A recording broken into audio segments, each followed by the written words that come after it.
बिस्मिल्लाहिर्रहमानिर्रहीम। अस्सलाम वालेकुम। प्रोग्राम मुकाबिल में मेरे और हारून साहब की तरफ से तमाम देखने वालों को हम खुशामदीद कहेंगे। आज प्रोग्राम मुकाबिल में हम ये बात करने जा रहे हैं कि किस तरह से ये पाकिस्तान के अंदर जो मुकम्मल सियासी सूरत हाल इस वक्त बन चुकी है, किस तरह से गवर्नमेंट गई और किस तरह से नई गवर्नमेंट आई है। उसका आगाज़ इमरान खान साहब के उस एक ख़त से हुआ जिसको लहरा कर वो बार बार तवज्जो दिलाते रहे कि उनके खिलाफ साजिश हो रही है या पाकिस्तान के मामलात के सियासी मामलात के अंदर मुदाखलत की कोशिश की जा रही है। उसकी हकीकत क्या है, किस तरह से उसको तस्लीम किया गया, ये प्रोग्राम के आगाज़ पर पहले हिस्से में हम इसके ऊपर हारून साहब का तजिया लेंगे। मगर इसके साथ साथ ईद के फ़ौरन बाद सुप्रीम कोर्ट ऑफ पाकिस्तान में डिफेक्शन जो है मुकदमा कानून है उसके मुकदमे की समाअत होने जा रही है। अगर इस समाअत के अंदर कोई भी फैसला आता है वो मौजूदा सियासी सूरत हाल को किस तरह से पलट सकता है, इसके ऊपर भी हारून साहब का हम तजिया लेंगे। और पाकिस्तान के अंदर जो तहरीक इंसाफ की क़यादत और इनके चाहने वालों के इर्द गिर्द तौहीन मज़हब के मुकदमात का एक घेराव कर दिया गया है, इस पर उलमाए कराम की राय क्या है और इसकी हकीकत क्या है, गलत या झूठा साबित होने के ऊपर इसकी सज़ा क्या हो सकती है, ये भी हम हारून साहब से जानेंगे। हारून साहब की तरफ बढ़ने से पहले जिस तरह से मैं मुदाखलत की या इंटरनेशनल साजिश की बात की जो कि तहरीक इंसाफ के चेयरमैन इमरान खान साहब बताते रहे हैं, उसका एतराफ़ किस तरह से अमरीकी चैनल है फॉक्स न्यूज़ जिसके अंदर सलामती अमूर की माहिर हैं डॉक्टर रबीका ग्रांट, 3 मुतालबात हैं, सामने तो आ गई चीज़, एतराफ़ तो हो गया साजिश थी, रूस के साथ ताल्लुकात ख़त्म किए जाएँ, जो भी एनर्जी के मामलात हैं, चाइना के साथ ताल्लुकात ख़त्म किए जाएँ, यानी कि अमेरिका के ताबे हुआ जाए, यानी खुद मुख्तार नहीं ताबेदार हुआ जाए।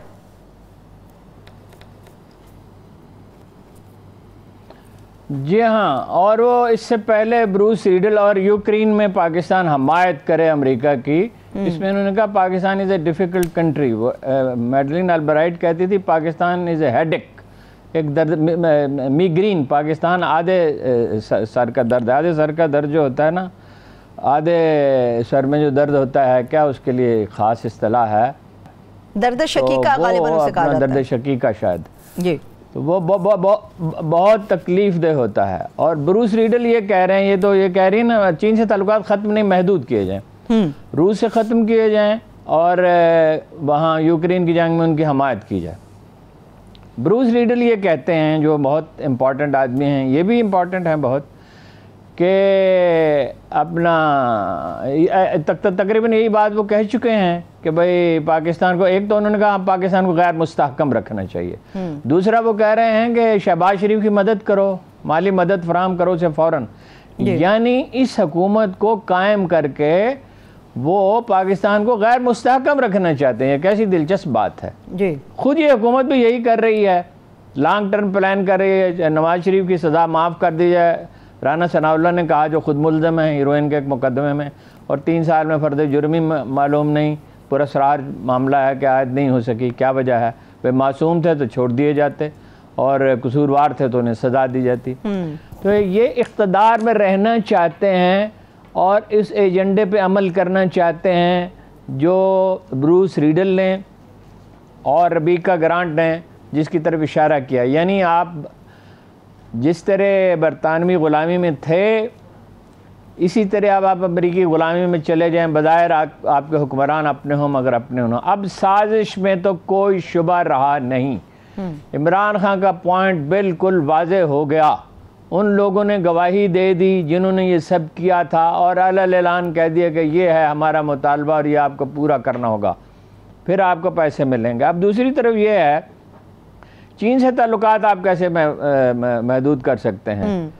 अव्वल तो आप रूस से भी ताल्लुकात इतने महदूद नहीं कर सकते, वो आपको पाइपलाइन बना के दे रहे थे कराची से लेके पेशावर तक गैस की, जिससे बहुत मसला हल हो जाता। और दूसरा ये है कि वो अपना सेंट्रल एशिया में मदद कर सकते थे आपकी, और पाकिस्तान के उनको ज़रूरत थी, और 30% कम पे डीज़ल और पेट्रोल आपको देना चाहते थे, जिसका मतलब मुझे फिगर्स में सही अंदाज़ा नहीं है, लेकिन सिर्फ इस साल $7.5 बिलियन एक्स्ट्रा खर्च हुए हैं पेट्रोल महंगा होने की वजह से। $1 बिलियन EWL पे, $1 बिलियन कोयले पे और $3 बिलियन खर्च हुए हैं वैक्सीन पे। वैक्सीन का किस्सा तो ख़त्म हुआ, अब अखराजात उतने नहीं होंगे जी। तो $13 बिलियन का जो खसारा अब तक हुआ है उसमें से $12.5 बिलियन ये है। अच्छा, चीन आपको उसके 80,000 फौजी इंडिया के बॉर्डर पे बैठे हुए हैं, वो आपको J-10 जहाज़ दे रहा है, वो आपको मॉडर्न मिसाइल सिस्टम दे रहा है, आपके फ़ौजी उसके साथ मिलके काम कर रहे हैं, जिसकी वजह से आपको आईटी में टेक्नोलॉजी में इंडिया पे बालादस्ती हासिल हो सकती है, जिसकी वजह से इंडियन मुबस्सर ये कह रहे हैं, परवीन सबामी वगैरह, कि इंडिया हमला नहीं कर सकता। पाकिस्तान पे हमले का मतलब दो महाजों की जंग होगी, यानी चीन को भी छेड़ेगा। वो चीन वाले गलवान में बैठे हुए हैं। सही, ठीक। तो ये तो ऐसे मुतालबे हैं जो किसी सूरत में तस्लीम किए ही नहीं जा सकते। और अब तो इसमें कोई शुबा नहीं रह गया, उसने ऐलान कर दिया और ये भी कहा दोनों ने कि फौज के साथ हमारे ताल्लुकात हैं। उसको इसका मतलब ये है, ये इससे पहले हिलरी क्लिंटन कह चुकी हैं, कह रही हैं कि डीप स्टेट जो है वो मुल्क चलाती है। तो बात जो भी हो सही कि फौज की मुदाखलत है नहीं है, कितनी है, मगर अमेरिका तो चीख चीख के कह रहा है कि हम जो कुछ करेंगे फौज की मदद से करेंगे। और फौज की मदद से अगर वो करेंगे तो इसका वो तासुर दे रहे हैं कि ये हुकूमत हमने उनकी मदद से बनाई है और ये हमारे एजेंडे पे चलेगी। ठीक है, ठीक है। लेकिन हारून साहब, मुझे थोड़ा सा और देखने वालों को भी समझाइएगा कि इमरान खान साहब की हुकूमत का बेसिकली जुर्म क्या था? उनकी फॉरेन पॉलिसी ही उनका जुर्म ठहरी या फिर किसी खास मुल्क के साथ ताल्लुकात उनका जुर्म बने? नहीं, फॉरेन खास मुल्क के साथ, रूस के साथ ताल्लुकात जो हैं वो उन्होंने कहा कि मत जाएं रूस, बिल्कुल वाजे कहा उसने, डोनाल्ड लू ने कहा कि वहाँ मत जाएं, वहाँ आप नहीं जा सकते, यूक्रेन में हमायत करें। देखिए ना, आप दोनों चीज़ों को मिला के देखें। जो ख़त भेजा गया था पाकिस्तानी सफ़ीर की तरफ से, जो नेशनल सिक्योरिटी काउंसिल ने कहा कि मुदाखलत है, खुली मुदाखलत है, ब्लेटेंट इंटरफेरेंस, खुली मुदाखलत है। बल्कि इसका एक तर्जुमा ये भी हो सकता है कि बड़ी बेहयाई के साथ और बड़ी शिद्दत के साथ मुदाखलत की गई है, तमाम कवायद, इसलिए उस पर बाकायदा एहतजाज किया गया। अब दोनों को मिला के देखें तो साजिश में क्या शुबा रह गया?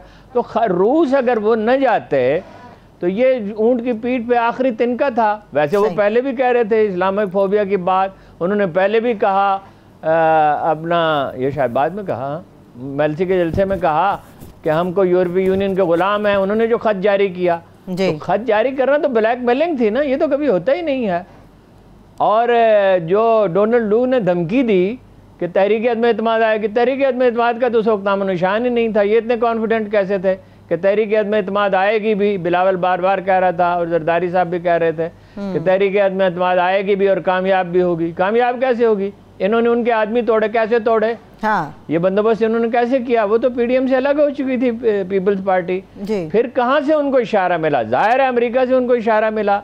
बिलावल वहाँ जाते रहते हैं, जो बाइडन ने उन्हें नाश्ते में बुलाया, इमरान खान को फ़ोन नहीं किया। इसका क्या मतलब है? फिर वो न्यूयॉर्क गए और वहाँ से गायब होकर वाशिंगटन चले गए और उनके साथ कोई आदमी नहीं था। वहाँ वो कई दिन रहे, वहाँ वो क्या करते रहे। फिर उन्हें वज़ीर ख़ारजा बनाया गया, एक 26 साल के लड़के को, जिसे मालूम ही नहीं है, जिस पर यूरोपीय यूनियन और अमेरिका को एतमाद हो सकता है, आलम इस्लाम में किसी को नहीं हो सकता।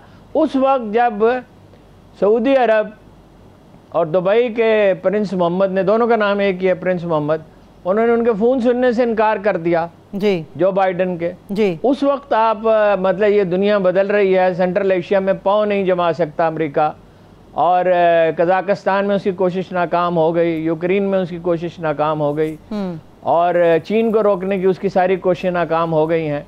उस वक्त वो पाकिस्तान को एक क्लाइंट स्टेट बनाना चाहता है और वो ये कह रहा है, और यहाँ अड्डे वो उसने मांगे, बिल्कुल अब इसमें कोई शुबा नहीं रहा, अड्डे मांगे, दिए तो नहीं जा सकते अड्डे जी, जी। तो जाहिर है कि भाई रूस जाना जो था वो तो आखिरी तिनका था ना।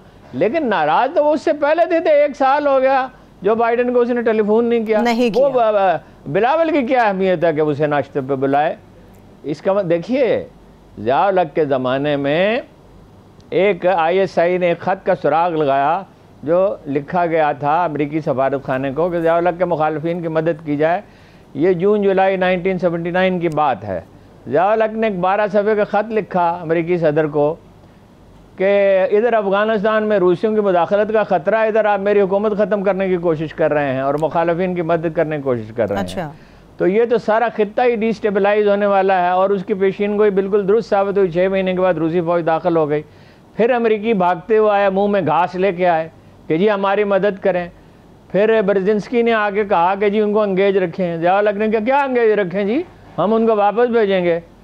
और आपको पता है कि कैसी खूनरेज जंग हुई, 13 लाख अफ़गानी मारे गए और कोई 70-80 लाख ने हिजरत की, इससे ज़्यादा नहीं की। कुछ ने अंदरून मुल्क की, कुछ ने ईरान की, कुछ ने पाकिस्तान की, और अफ़गानिस्तान उजड़ गया। फिर अमेरिकियों ने मुदाखलत की, फिर जो कुछ हुआ आपको पता है।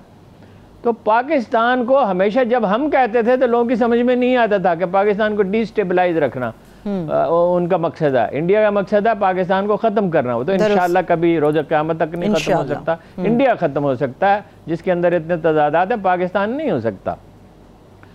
तो अब तो उन्होंने साफ कह दिया ब्रूस रीडल ने कि हम गैर मुस्तहकम रखना चाहते हैं।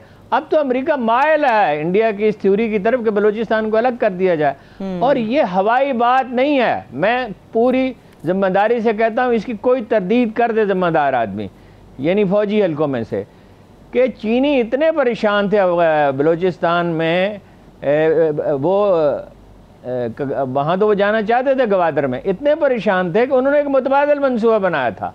MI6 ने प्लान किया कि गवादर से लेके कराची तक की, और ये MQM वाले थे, वो साहब थे, ये MQM नहीं, वो जो MQM थी, ये भी अगर उन्हीं के चेले चांटे हैं, और अब तो इनकी हैसियत बेवा औरतों से ज़्यादा नहीं है। गवादर से कराची तक की पट्टी अलग कर दी जाए। तो चीनियों ने ये सोचा कि अफगानिस्तान के जरिए गवादर का रास्ता तलाश करेंगे। अच्छा। ये उनका लॉन्ग टर्म प्लान था। अच्छा। और बहुत पहले से था, मुशर्रफ के ज़माने से था, ठीक है, बहुत पहले से था। ऑब्वियसली ये कोई एक दिन में थोड़े मंसूबे बनते हैं कि ट्रिलियंस ऑफ डॉलर वो सारी दुनिया में इन्वेस्ट करेंगे और सारी दुनिया में सड़कें बनाएंगे और सारी दुनिया को अप्रोच करेंगे और अफ्रीका में इन्वेस्टमेंट करेंगे, ईरान में $400 बिलियन की इन्वेस्टमेंट करेंगे, सऊदी अरब में मिसाइल प्रोग्राम डेवलप करेंगे। वो तो देख रहे थे कि अमेरिका कमज़ोर हो रहा है और हमें आगे बढ़ना है। और चीनी मिजाजन जा रहे हैं। देखिए खुरुश्चेव भी और ब्रेजनेव भी, दोनों रूसी लीडर बार बार कहते थे निक्सन से, वो नायब सदर था जब और सदर था, कि चीनी बड़े ख़तरनाक हैं, मिजाजन जा रहे हैं और ये एक दिन मसला बनेंगे। उनको डिक्टेशन देने की कोशिश की अपना खुरुश्चेव ने, उसके ज़माने में ताल्लुकात ख़राब। निक्सन ने उससे पिक किया ये नुक्ता कि ये चीनियों से बड़ी नफरत करते हैं, तो अगर हम चीनियों से सुलह कर लें तो दुनिया बदल जाएगी। वो चीनियों से सुलह का तो अजीब मामला हुआ। चीन में तरक्की का अमल शुरू हो गया, वहाँ $180 से इनकम जो है वो $3500 फीकस हो गई, और दुनिया का सबसे ज़्यादा सरमाया इस वक्त चीन के पास है, और IT में उनकी सुपीरियरिटी है। और वो उस वक्त ये सोच रहे थे कि एटम बम बना सकेंगे, तो अमेरिकी कहते थे कि 20 साल में बनाएंगे। तो ये मैं आपको 50s अर्ली 60s की बात करूँ, उन्होंने कहा 10 साल भी नहीं लगेंगे, आप चीनियों को जानते नहीं हैं। अच्छा। वो तुले हुए हैं, तुले हुए वो इस बात पे थे कि हम मुदाखलत नहीं करने देंगे, और मुदाखलत नहीं करने देंगे तो उन्होंने क्रूड किस्म के एटम बम बनाए और मिसाइल बहरहाल बेहतर बनाए, और वो पहाड़ियों में लगाए, और रूस को भी चैलेंज कर दिया और चीन को भी चैलेंज कर दिया कि इधर कोई मैली आंख से न देखे। अच्छा। और उसके बाद डिंग शाओपिंग आ गया, उनकी इक़्तिसादी तरक्की का अमल शुरू हो गया। अब वो बराबर की एक ताकत हैं। अमेरिका का माली अदारों में असर व रसूख ज़्यादा है, इबलागी अदारा मीडिया में ज़्यादा है, फौजी बजट ज़्यादा है, लेकिन सरमाया तो चीन के पास है, डिटर्मिनेशन तो चीन के पास है, इसमें कोई शक नहीं। और पाकिस्तान अगर इन्हिसार कर सकता है दिफाई मामलात में तो चीन पे कर सकता है। सही है, ठीक है। अच्छा, अब ये इंटरनेशनल मामलात के ऊपर बात होगी तो करंट पॉलिटिक्स के ऊपर भी हारून साहब बात करते हैं। आपने आगाज पे राना सनाउल्लाह साहब की स्टेटमेंट की बात की थी, वो जो ये बात कर रहे हैं कि कोशिश कर रहे हैं कि नवाज शरीफ साहब की अदालत से सजा को मुअत्तल कराया जाए और पाकिस्तान के अंदर दोबारा से असर नौ उनके ऊपर मुकदमा चलाया जाए। इस किस्म की बातों का मकसद क्या होता है? कोई तवील मुद्दती प्लान है, कोई इक़्तिदार के हवाले से वो सोच रहे हैं, क्या उनका प्लान असल में है क्या? जी देखिए, वो हमेशा के लिए इक़्तिदार नहीं, प्लान साफ है। प्लान इसमें पेचीदगी क्या है कि वो इक़्तिदार पर रहना चाहते हैं मुस्तकिल तौर पे और जबर से रहना चाहते हैं। सजाएं माफ़ कर देंगे। इनके 150 आदमी पे मुकदमात हैं, कुछ लोगों के नाम भी मैंने आपको लिखवाए। इमरान खान को राना सनाउल्लाह का बस चले तो गिरफ्तार किया जाएगा, और शेख रशीद साहब हैं, शहबाज गिल हैं, कासिम सूरी हैं, मुराद सईद हैं, बने, को कराची में बने, को फैसलाबाद में बने। अब इस्लामाबाद हाई कोर्ट ने ये किया है कि शहबाज गिल की तो जमानत ले ली और उसकी गिरफ्तारी से मना कर दिया अपना दूसरे आदमी की, और जो है, लेकिन ये देखें ना 90s वाला खेल खेलना चाहते हैं, इनको मालूम नहीं है इंतकाम में आदमी अंधा होता है कि सोशल मीडिया का दौर है, प्राइवेट चैनल्स हैं और ये एक मिडिल क्लास उसके पीछे खड़ी है and he is very very popular. ये 2002 के इलेक्शन नहीं है जिसे मौलाना फजलुर रहमान मिल गए थे, और मौलाना फजलुर रहमान ने खुद मुझसे कहा था कि हम इलेक्शन में तो तावन नहीं करेंगे लेकिन इलेक्शन के बाद मुशर्रफ से तावन करेंगे, और उसको बावरती सदर के तौर पर कबूल किया था। ये 2022 है और उसके हैं 46% वोट जो सर्वे हो रहे हैं, इनके हैं 31%। जबर करेंगे, जेलों में डालेंगे अगर, और हुकूमत जो है उसके लिए, मतलब ये जो अभी तौहीन रसालत के मुकदमात दर्ज किए हैं जिसको एहसन इकबाल कहते हैं कि नहीं मुकद्दस मकामात की तौहीन के हैं, तो मुकद्दस मकामात पे चीख चीख कर नारे लगाना जिए भुट्टो के और नवाज शरीफ जिंदाबाद के, ये तौहीन नहीं है। वो आयत तो कुरान मजीद की सब ने सुनी ली है पिछले 2 हफ्ते के मुबाहिसे में कि नबी की आवाज़ से सल्लल्लाहु अलैहि वसल्लम की आवाज़ से अपनी आवाज़ बुलंद न करो वरना तुम्हारे तमाम अमाल ज़ाया हो जाएंगे और तुम्हें इसकी खबर भी नहीं होगी। ऊंचा नहीं बोल सकते, ऊंचा नहीं। वो 2 आदमी बात कर रहे थे तो हज़रत उमर ने, एक आदमी वहाँ बैठा हुआ था मस्जिद नबी में, तो उसको एक कंकरी आके लगी, तो उसने देखा कंकरी मुझे किसी ने मारी, छोटी छोटी कंकरियाँ होती हैं वो कोई 4-6 सेंटीमीटर की, तो वो देखा तो हज़रत उमर फारूक आज़म बैठे हुए थे। वो उसको बुलाया, उस आदमी को, मदीना का आदमी था, उस कि भाई ये 2 आदमी कौन है जो ऊंची आवाज़ में गुफ्तगू कर रहे हैं? तो उसने कहा जी ये दमिश्क से आए हैं, या शायद किसी और जगह का नाम लिया। अच्छा। तो उन्होंने उनको बुलाया और कहा कि मैं तुम्हें मारता, कोड़े मारता मैं तुम्हें अगर तुम मदीना के रहने वाले होते। ये इस वजह से माफ़ी दे दी कि भाई ये बाहर के रहने वाले हैं, इनको शायद ख़बर नहीं है। मदीना वालों की तालीम तो हो चुकी थी, बाकी लोगों की तो इतनी तालीम नहीं थी। तो ये अपना मुकद्दस मकामात की तौहीन नहीं थी। जब इमरान खान पे आवाज़ा कसा था उसने तो जवाब भी नहीं दिया था, फिर वो डिसऑन करता है इसको, वो कहता है कि मैंने नहीं कहा। एक शेख रशीद एक मुसीबत है, ये इसकी ज़ुबान बंद करनी चाहिए। और शहबाज गिल की ये शेख रशीद ने कह दिया ये जहाँ जाएंगे वहाँ मुजाहरे होंगे। अच्छा, फिर लंदन की जो है अपना, भाई तो तुम कौन हो? तुम कोई तर्जमान तुम्हें मुकर्रर किया है और तुम धमकियां क्यों देते हो? हर वक्त बोलते क्यों? तुम कभी खामोश क्यों नहीं रह सकते? ये पीटीआई का ओवरऑल मसला है, खामोश नहीं रह सकते। खान साहब को भी हफ्ते में 1 आध दफ़ा तकरीर करनी चाहिए, हर रोज़ वो तकरीर करते हैं, भाई से इम्पैक्ट कम हो जाता है। पावर अनसीन होती है, धमकियां देना दानाओं का शेवा नहीं है। जो करना है आपको करें और आइन और कानून की हदूद के अंदर करें। जब आपका अच्छा, मगर ये होगा क्या कि इसमें जो ये मुकदमात दर्ज किए जाएंगे, अगर ये साबित ना कर सके फिर क्या होगा? कानून ये कहता है, मैंने वो सारी दफ़ात आपको लिखा दी हैं जी, कानून ये कहता है कि सख्त सज़ा होगी। मुझे नहीं मालूम कि एग्जैक्ट सज़ा क्या होगी। 196 है, 295A। तो ये अदालतें इसको तय करेंगी। जब ये साबित नहीं कर सकेंगे, ये बिल्कुल इंतकाम में अंधे होके खेल खेल रहे हैं। और इमरान खान साहब को भी चाहिए ये शहबाज गुल को मना करें और शेख रशीद को मना करें, ये मसाइल पैदा करते हैं। अच्छा, एक लंदन की लीडरशिप का मसला है। हाँ। उसके खिलाफ क्यों मुकदमा दर्ज किए हैं? क्योंकि वो नवाज शरीफ के घर के बाहर मुजाहरे करते हैं, उनको डिमोरलाइज करना है, उनको जिज करना है, कर लें उसके मुकदमे दर्ज। तो वो वहाँ तो लाखों पाकिस्तानी हैं, तो सब पे थोड़ी मुकदमे दर्ज हो सकते हैं। और उन मुकदमों का नतीजा क्या होगा? आप मुत्तहिदा के जो बानी है उसके खिलाफ मुकदमे तो जायज़ थे, उसने नफरत फैलाई थी, तो उसका कुछ नहीं हुआ। इनका क्या करेंगे आप? ये तो मुजाहरे करते हैं और बरतानवी कानून इसकी इजाज़त देता है अगर वो रहें, अपना पुरअमन रहें। ठीक है। दूसरा, इमरान खान साहब को पुरअमन रहना होगा। मुजाहरे वो बहुत बड़े कर सकते हैं, जलसे वो बहुत बड़े कर सकते हैं। आज भी कुछ मुजाहरे का इम्कान है, कितने होते हैं ये थोड़ी देर में अंदाज़ा होगा। लेकिन ईद के बाद तो देखिए वो जगह जगह जाएगा, और वो कराची में जाएगा, लाहौर में, मुख्तलिफ शहरों में, सियालकोट में, हर कहीं। तो वो तो एक अवामी तहरीक की क़यादत कर रहा है और ये समझ नहीं रहे ये कौमी खुददारी की तहरीक है।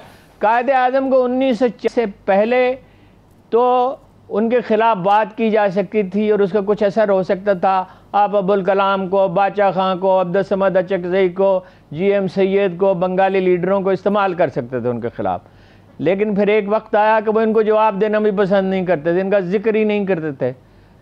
खेल उनके हाथ में था। अच्छा। जब लोगों को आज़ादी नज़र आ रही हो और लोगों के दिल ज़ख्मी हों और लोग एक पॉपुलर लीडर को हटा दिया गया हो।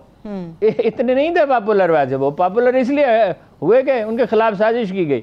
एक बात इस्टेब्लिशमेंट बिल्कुल ही नहीं समझ सकी कि अगर आप गैर जानबदार हो जाते, वो कहते हैं हम गैर जानबदार हो गए, मान लिया आप गैर जानबदार हो गए, तो जो खला था उसे कौन पुर करेगा? उसे अमेरिका ने पुर किया। अब इनिशिएटिव है अमेरिका के पास या इमरान खान के पास। सही है, ठीक है। हुकूमत इर्रेलेवेंट हो गई, इस्टेब्लिशमेंट इर्रेलेवेंट हो गई।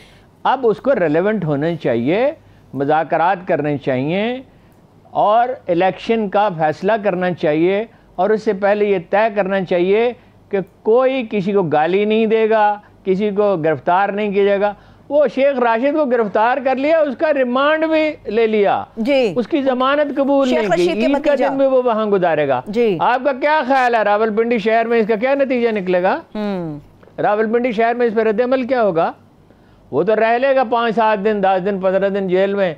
कोई ऐसा जुर्म तो उसने किया नहीं है कि उसकी जमानत ना हो सके। लेकिन जैसे अतर में नल्ला ने अगर 2 आदमियों की, एक की जमानत ले ली और एक की गिरफ्तारी से मना कर दिया, ठीक है, तो कोई दूसरी अदालत जो है वो उसको भी रिहा कर दे। लेकिन हारून साहब बिल्कुल आप ठीक है, हर पे तो कामयाब नहीं हो सकते, बातचीत के सिवा इलेक्शन के सिवा कोई रास्ता नहीं है। लेकिन हारून साहब, जिस तरह से मुकदमात का अंदराज है, जिस तरह से गिरफ्तारियों का मामला सामने आ रहा है, ये भी तो खदशा है कि जो आइंदा आने वाले दिनों में जलसे होने जा रहे हैं तहरीक इंसाफ के ज़ेरे एहतमाम, या जो रैलियां निकलेंगी उसमें वर्कर्स को खौफजदा किया जाए, इनके चाहने वाले कम से कम आए। ये पॉलिसी भी तो हो सकती है ना कि वर्कर्स को रोका जाए, जलसों को नाकाम किया जा सके।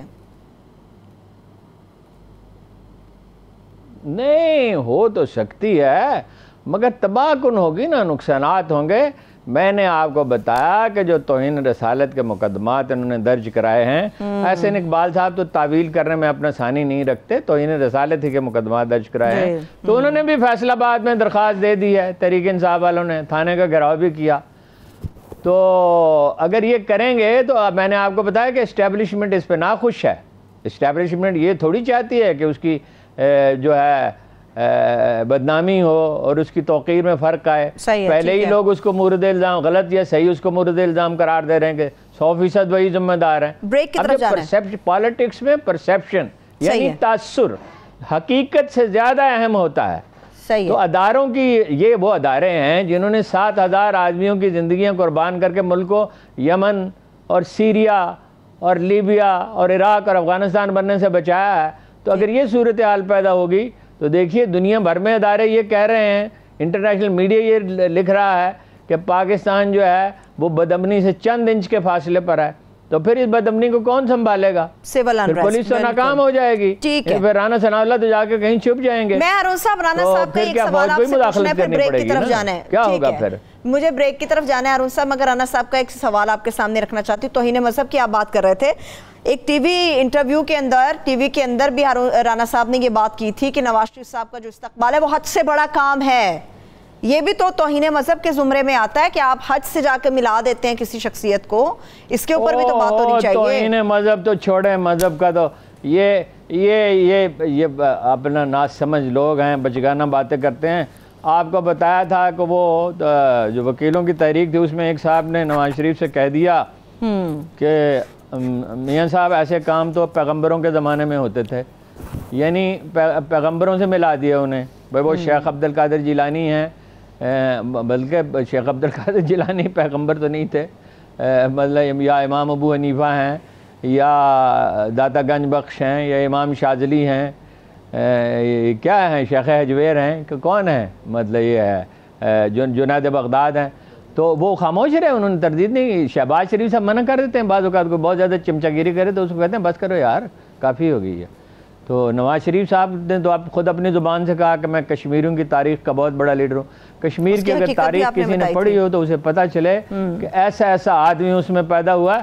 अब भी अल्लामा इकबाल, अभी सैयद अली गिलानी, लेकिन उससे पहले भी ऐसा ऐसा सूफी वहाँ गुजर चुका है। जब वहाँ लाया गया मुँह मुबारक जो रखा हुआ है श्रीनगर में, तो एक कश्मीरी शायर ने लिखा, आलमगीर ने भेजा था मुँह मुबारक वहाँ पे, और जाहिर है कि ये कोई कुदरत का इशारा था, उसने कोई ख्वाब देखा या वैसे ही दिल में ख्याल आया। चले ब्रेक से वापस तो कश्मीरी शायर ने लिखा कि कश्मीर की सरजमीन आज हिजाज के हम पल्ला हो गई और मुँह मुबारक से तहरीकें उठी हैं।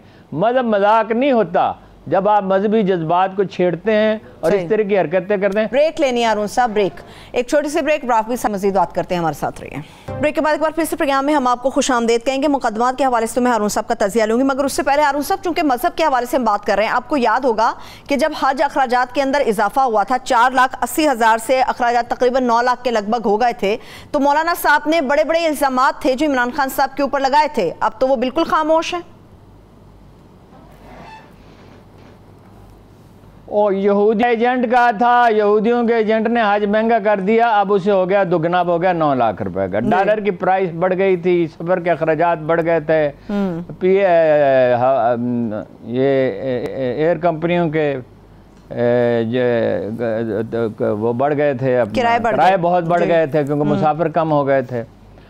तो मैं अब इस पर इनको जिम्मेदार नहीं करार देता जो अखराजात बढ़ गए हैं। तो इन्होंने अखराजात को मजहबी अमूर की वजारत ने थोड़ी लेने हैं, को मौलाना फजलुर रहमान के पास थोड़ी जाने हैं, और वो जो मौलवी साहब है गुमनाम से जिनको बना दिया है उनके पास थोड़ी जाने हैं। पैसे तो खर्च होंगे तैयारे पे, वहाँ पे स्पेस उन्होंने बढ़ा दी है हाजियों के लिए, और ज़ाहिर है कि दुनिया में हर चीज़ महंगी, ईडेबल ऑयल महंगा हो गया, आपको बताया कोयला महंगा हो गया, तेल महंगा हो गया है, और ये 3 चीज़ें तो हैं, और ग्रेन्स भी ग्रासरी जो है वो अप टिल 50%। रात मैंने यूरोप किसी से बात की, स्कॉटलैंड में तो 50% बढ़ी है खाने पीने की चीज़ों की कीमत। तो ये उस वक्त उसको यहूदियों का एजेंट कहते थे। अब जवाब में अगर ये कहें कि तुम यहूदियों के एजेंट हो तो ये भी गलत बात होगी।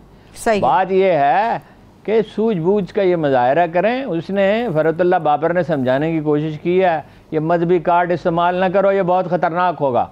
उनको कुछ ख्याल आया अपनी इज़्ज़त नफ्स का कि मैंने लोगों को मुंह दिखाना है, ठीक है ना जी। वो रज़ा रब्बानी को तो फिक्र होती नहीं है, जो मर्जी है जरदारी साहब कहते हैं तो ये भी जरदारी साहब के साथी अल्लाह के फजलो करम से, लेकिन कुछ इज़्ज़त नफ्स की कोई किरण बाकी रह गई थी। और ये जो कुछ कर रहे हैं ये बहुत ख़तरनाक है।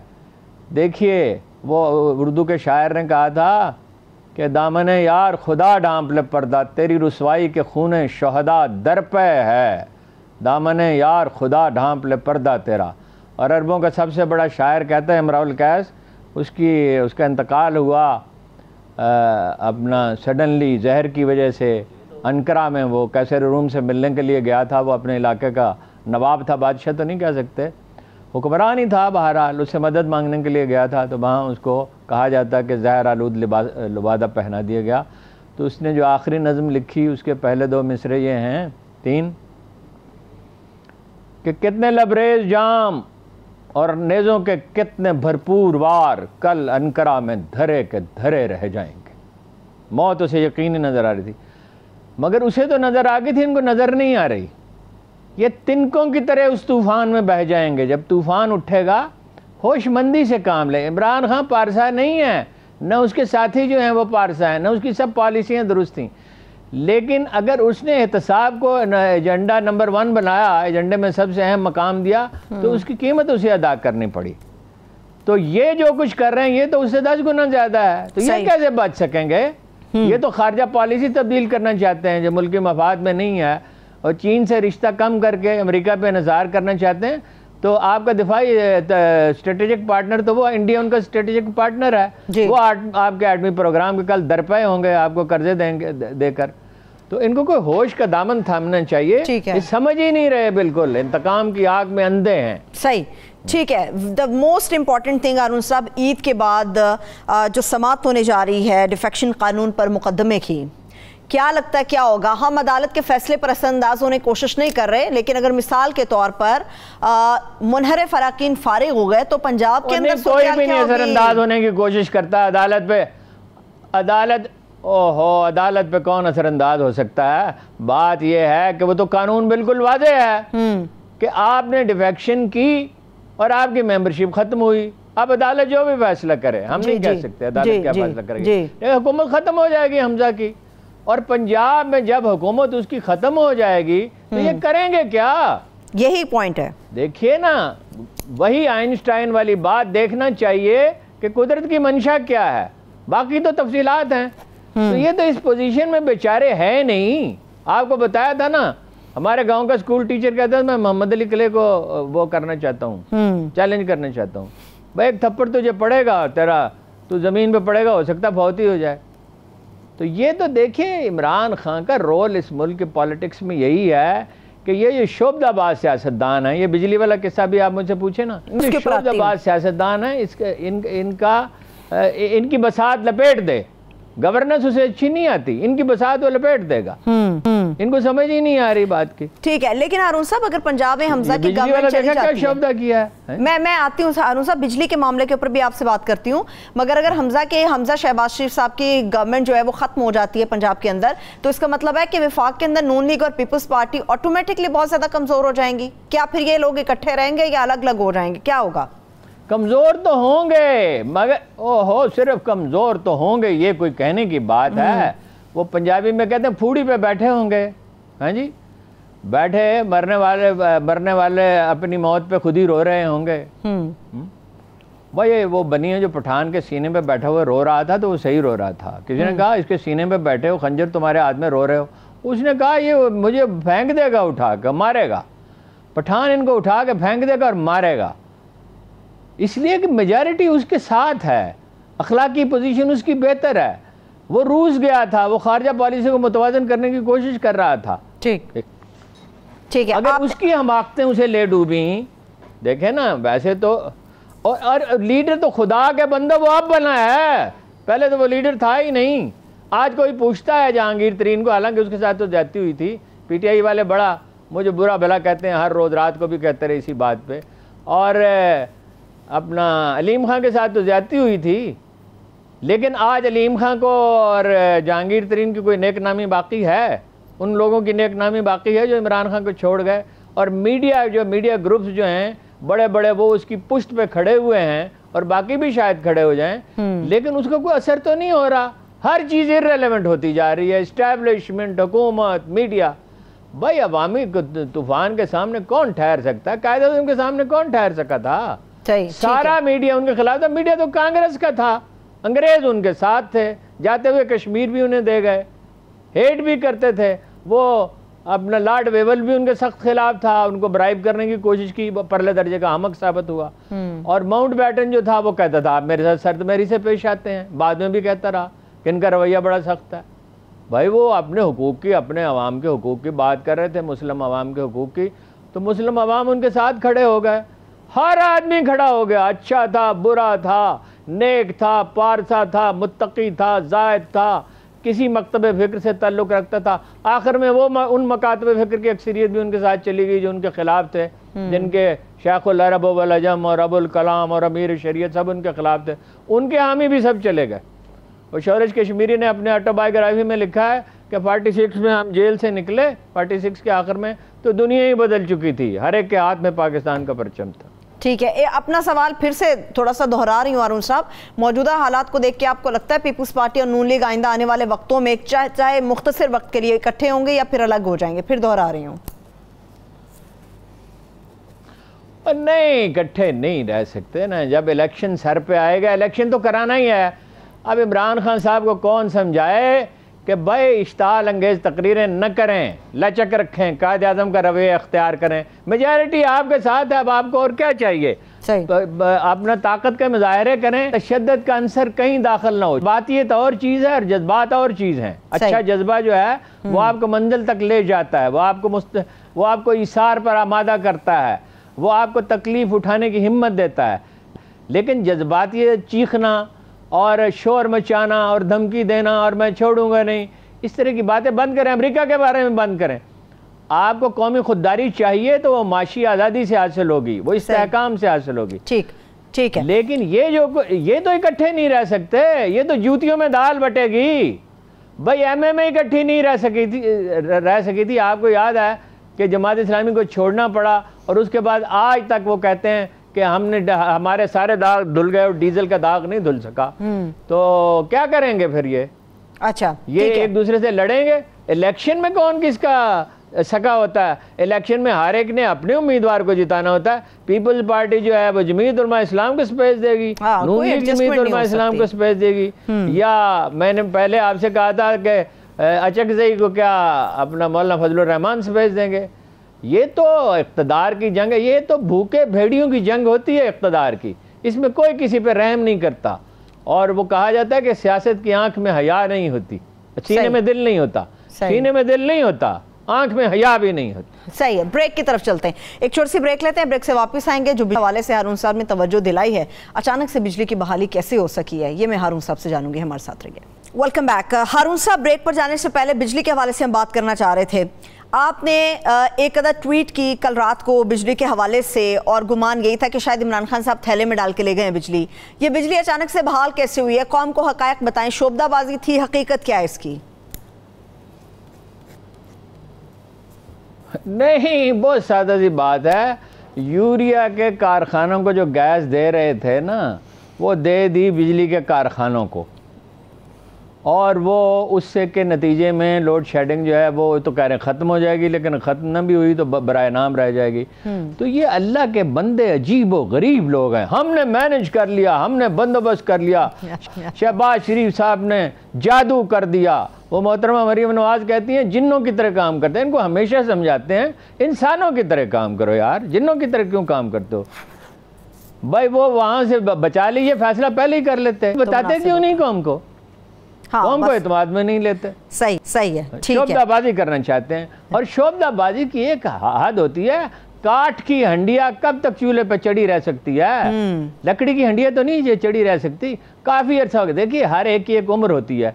जब बार बार मैं कहता था MQM की उम्र खत्म हो चुकी, लोग मेरा मजाक उड़ाते थे, मुझे धमकियां देते थे और ऐसी गालियां बकते थे, और इतनी करेक्टर असैसिनेशन कैंपेन जो बयान ही नहीं की जा सकती। फिर रो पड़े। एक दिन अल्ताफ हुसैन मुझे फ़ोन किया, मैंने कहा शाम को, सुबह करना। सुबह फिर फ़ोन किया, मैंने कहा शाम को करना। शाम को फिर मैंने उनको सुनाई खूब कि आप हैं किस चक्कर में, आप किस ख्याल में हैं, आप मुझे धमकियाँ देंगे और आप मुझे डराएंगे और आपका ख्याल है मैं डर जाऊँगा। आप कहते हैं इनकलाब है। कौन सा इनकलाब? एक एथनिक ग्रुप के एक हिस्से के आप लीडर हैं और फौज को आप धमकियाँ देते हैं और कत्ल गारत करते हैं, और आप झूठे और जाली एजाद शुमार देते हैं। मुझे कह रहे थे वो लेज़र से तूफ़ान आया, जो 2009 का नहीं तूफ़ान आया था, अच्छा सैलाब आया था। तो ये मैं इनसे कहता था हर एक की एक उम्र होती है। कुरान करीम में लिखा हुआ है लिकुल्लि उम्मतिन अजल, हर ग्रोह के लिए हमने मौत लिखी है। इनकी मौत का वक्त आ गया है। शरीफ जरदारी ख़ानदान वो जैली खाते, करप्शन, खरबों रुपए की करप्शन, और मतलब विरासती सियासत, और निज़ाम अदल की तबाही, FBR की तबाही, पुलिस की तबाही, मुखालफीन से इंतकाम। तो ये कब तक जिएंगे? ठीक है, 5-7 साल में इनमें से कोई शख्स आपको नज़र नहीं आएगा, मेरा अंदाज़ा है। अच्छा, आपने धमकाने के हवाले से भी जो हारून साहब बात की थी, लीडरों को नज़रबंद करने के हवाले से सोचा जा रहा है। अगर इमरान खान साहब के हवाले से ऐसा कोई कदम उठाया जाता है कि उनको नज़रबंद कर दिया जाए, तो फिर उसका रिएक्शन क्या आ सकता है? उनकी पॉपुलैरिटी में इजाफा हो जाएगा, और क्या होगा उसका? वो नज़रबंदी उसके लिए क्या है भाई? वो अपनी वर्जिश ज़्यादा करेगा, वो खूब खाना खाएगा और मज़े करेगा, और लोग जो हैं वो अब उसको इसके छोड़ तो नहीं देंगे ना उसको। सही है। एक आखिरी नज़रबंद कर दिया था ना, फिर वो लाहौर में निकल के आया तो सारी खलकत टूट पड़े। हाँ। सही। एक आखिरी सवाल हारून साहब, फिर हम क्लोजिंग की तरफ बढ़ेंगे। आखिरी सवाल मेरा ये है हारून साहब कि जो इमरान खान साहब की पॉलिसीज थी उनसे हटकर अमेरिका की ये डिमांड है कि उन पॉलिसीज को अपनाया जाए जो अमेरिका चाहता है, और इसका एतराफ़ जिस तरह से रबीका ग्रांट साहिबा ने भी किया, वो भी हमने लोगों को सुना दिया। क्या पाकिस्तान मुतहम्मिल है कि अपनी पॉलिसीज को तब्दील करके चल सके? सवाल ही पैदा नहीं होता। जहाज चीन के तावन से, टैंक चीन के तावन से, फौज उसकी इंडिया के बॉर्डर पर खड़ी हुई है। CPEC में 40-50 बिलियन डॉलर की, कितनी 30 बिलियन डॉलर की इन्वेस्टमेंट वो कर चुका है। बिजली के कारखाने वो चला रहा है। गवादर में वो मौजूद होगा तो जाहिर है उसकी अपनी ज़रूरत होगी पाकिस्तान का दिफा करे। साफ अल्फाज में वो कहते हैं कि पाकिस्तान हमारे लिए उतना ही अहम है जितना अमेरिका के लिए इसराइल। उस वक्त जब 73 में रूसियों के उकसाने पे उसने जमाल अब्दुल नासिर ने हमला किया अचानक, जिसका इसराइल को पता नहीं चल सका, उसको खुफिया रखा गया, तो सदर निक्सन ने कहा हर वो चीज़ जो उड़ सकती है उसमें असला लाद के इसराइल पहुंचा दिया जाए। आज आपके लिए चीन उसी तरह डिटरमिन्ड है आपकी हिफाजत के लिए, इसलिए कि चीन के ज़रिए, ऑस्ट्रेलिया, जापान के ज़रिए, बरतानिया के ज़रिए कंटेन करना चाहता है चीन को अमेरिका। सही। तो चीन कैसे कंटेन होना गवारा करेगा और शिकस्त गवारा करेगा? और वो एक पूरी सदी तौहीन की उन्होंने गुजारी है, 2 सदियाँ बल्कि, गुलामी और ज़िल्लत जापानियों के हाथों, अमरीकियों के हाथों और किस किस के हाथों। तो अब वो कैसे गवारा करेंगे जबकि उनके पास वसाइल भी हैं, फ़ौज भी है, IT में भी सुपीरियरिटी है, बेहतरीन जहाज़ भी हैं, मिज़ाइल भी हैं। तो पाकिस्तान उनका वाहिद हलीफ है इस इलाके में, इस खत्ते में। ठीक है, तो ये तो एक हमकानाबाद ये हो सकता ही नहीं। ना आप अड्डे दे सकते हैं ना अमरीकी। आपको एक मुतबादन खारजा पॉलिसी इख्तियार करनी चाहिए, मुतबादन। ठीक है, थैंक यू सो मच। मैं नहीं कह रहा इमरान खान की 100% मुतबादन थी। ठीक है, मुतबादन पॉलिसी इख्तियार करनी चाहिए। ठीक है, उसमें आपकी भलाई, रूस से भी मदद लें, अमेरिका से भी मदद लें, चीन से भी मदद लें, और जो नहीं देता वो ना दे मदद। ठीक है, लेकिन आप किसी से दुश्मनी न करें और किसी के तोफैली भी न बने। ठीक है, बहुत शुक्रिया, थैंक यू सो मच हारून साहब। मेरे तमाम देखने वालों का शुक्रिया। इजाज़त दीजिए, मगर जाने से पहले मेरे और हारून साहब समेत पूरी टीम मुकाबिल की तरफ से 92 की तरफ से देखने वालों को ईद उल फितर की मुबारक हो। इजाज़त दीजिए, अपना बहुत सा ख्याल रखिए, खुदा हाफिज़।